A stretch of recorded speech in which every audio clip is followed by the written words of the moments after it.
This is not a broom with fraying edges. This is now a broom that reminds me of Blonde Doctor's bangs. Tough and spunky.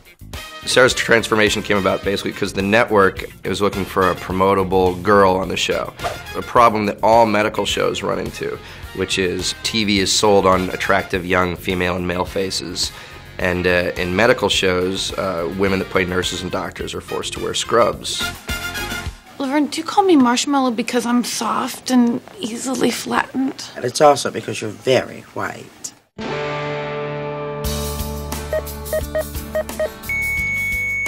You look at Sarah Chalk in the first couple of years, and she was so game to let us spray her with flop sweat and make her pale, for every shot she was in. So basically, the goal was to put Sarah out there as kind of a hot young actress. We hated ourselves so much for it because I think it was just some goofy scene where she tears apart her room and then comes out looking like a glam punk rocker.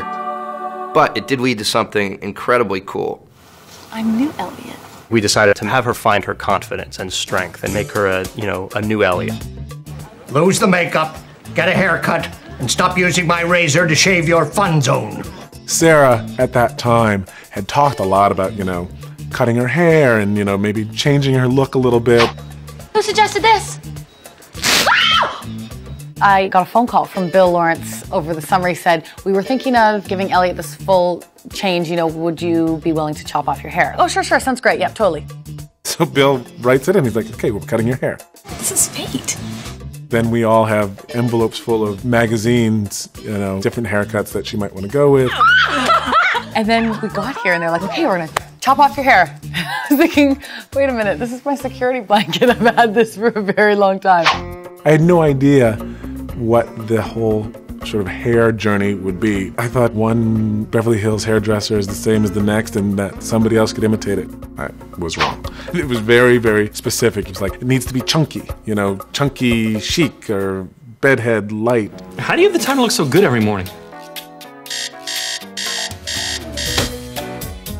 Oh, this?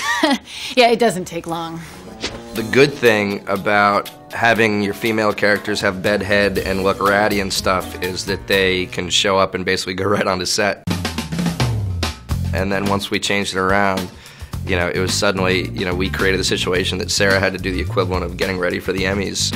Same job, different outfit. True that.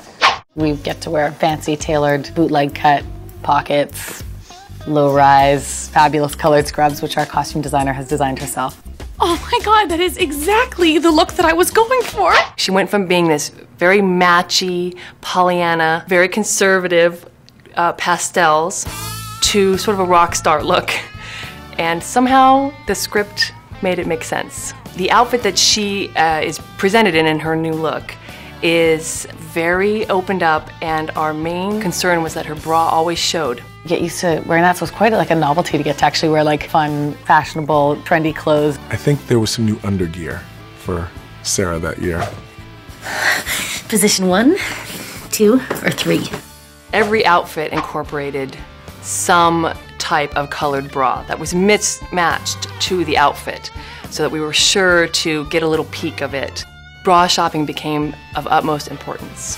And for what it's worth, I think you look beautiful. I wouldn't change a thing.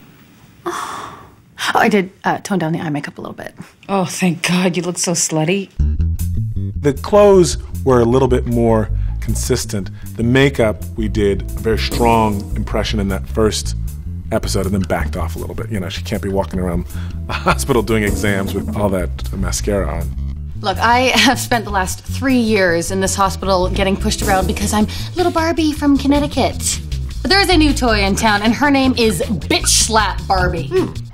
I think that for Elliot, the reason she did that entire change is because she was ready. She was ready to go to that next level, and she was feeling like she wanted to be taken more seriously. And so I think it wasn't just the look is what she was projecting from inside, and she absolutely started to take more risk in her personal life and then in her professional life.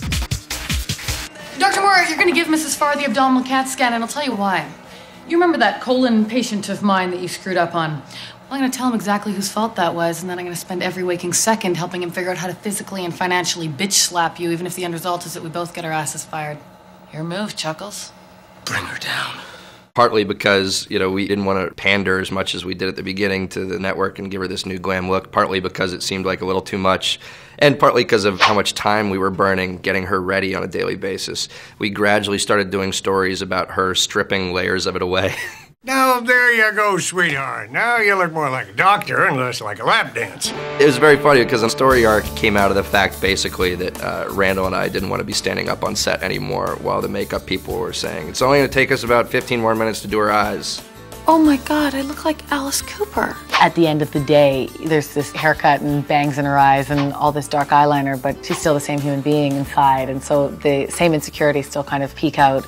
Have the other doctors been making fun of the way I look? I've never heard anything Why would like you that. say Why? Hell yeah.